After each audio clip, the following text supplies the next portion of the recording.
दिल्ली में यमुना की सफाई और उसके प्रदूषित होने को लेकर आम आदमी पार्टी और बीजेपी में जुबानी जंग शुरू हो चुकी है। तो पर्यावरण विशेषज्ञों ने दिल्ली सरकार यानी अरविंद केजरीवाल की एक बड़ी लापरवाही की ओर ध्यान दिलाया है और केजरीवाल की ये लापरवाही बहुत खतरनाक है। दरअसल दिल्ली में सर्दियों की आहट के साथ ही यमुना में झाग की मात्रा काफ़ी बढ़ गई है।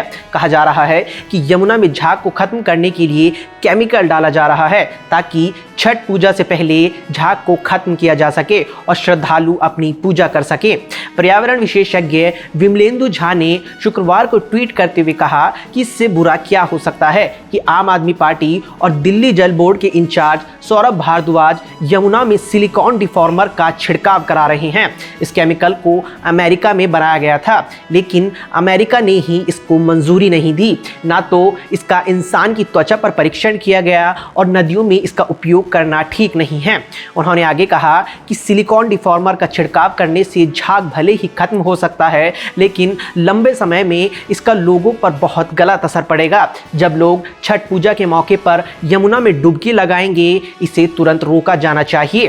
दिल्ली में पर्यावरण गवर्नेंस को क्या हो गया है? इससे पहले ANI से बातचीत में पर्यावरण विशेषज्ञ विमलेंदु झा ने कहा कि यमुना की स्थिति भयावह है। यमुना में झाग और काला पानी भी बहुत है। ऐसे में सिलिकॉन केमिकल डालने से यमुना में झाग तो नहीं होगा, लेकिन इससे जब ये पीने के पानी बनेगा तो बहुत ज़्यादा हानिकारक होगा। इससे बहुत सारी बीमारियां हो सकती हैं।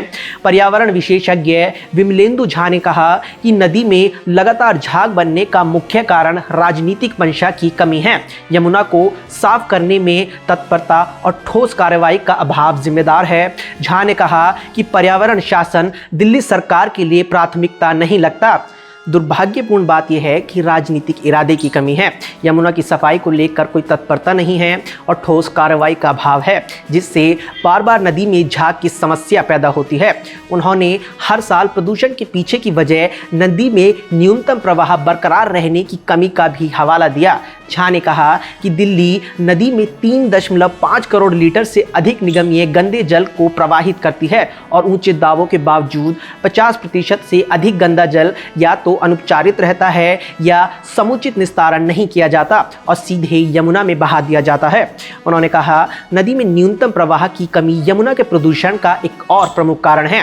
ये पूछे जाने पर कि जहरीले झाग को हटाने के लिए सरकार ने क्या कदम उठाए हैं, दिल्ली के पर्यावरण मंत्री गोपाल राय ने कहा कि नदी की सफाई शुरू हो गई है। झा ने कहा कि दिल्ली सरकार को नदी में प्रदूषित पानी को प्रवाहित करने से पहले सीवेज के हर बूंद का उपचार करने की जरूरत है। सीवेज के हर बूंद का उपचार किया जाए। उन्होंने कहा नदी को साफ रखने के लिए सरकार को कुछ महत्वपूर्ण कार्य करने की जरूरत है। नदी में नालियों के पानी को सीधे प्रवाहित करने से पहले सीवेज के हर बूंद का उपचार किया जाए। यमुना में पानी का पर्याप्त प्रवाह बनाया जाए और अपशिष्ट उपचार योजना एवं प्रबंधन के लिए कदम उठाए जाएं। एक अन्य पर्यावरण विशेषज्ञ भावरीन कंधारी ने आरोप लगाया कि लापरवाही और ठोस कार्यवाही नहीं होने के कारण हर साल जहरीले झाग से नदी के कुछ हिस्से ढक जाते हैं। कंधारी ने कहा यमुना और हिंडन किनारों पर सैकड़ों फार्म हाउस और उद्योग प्रदूषकों को नदी में छोड़ रहे हैं। लगभग 92 नाले हैं जो सीधे यमुना में खुलते हैं, जिनमें से 62 पर कोई शोधन नहीं होता है। इसीलिए लापरवाही और वास्तविक कार्रवाई की कमी के कारण यमुना में हर साल जहरीला झाग पैदा होता है। अब आपको समझ आ गया होगा कि दिल्ली में यमुना की सफाई को लेकर क्या चल रहा है। दिल्ली सरकार खुद अपनी इज्जत बचाने के लिए उस यमुना में केमिकल डाल रही है जिसका पानी पहले से ही काफी गंदा और जानलेवा है, लेकिन सरकारों को अपनी जान से ज्यादा अपनी इमेज प्यारी है। समाज और सियासत से जुड़ी खबरों पर धारदार विश्लेषण के लिए हमारे चैनल को सब्सक्राइब करें, वीडियो को शेयर करें और अपनी प्रतिक्रियाओं से हमें अवगत कराएं। आप सबका शुक्रिया। नमस्कार।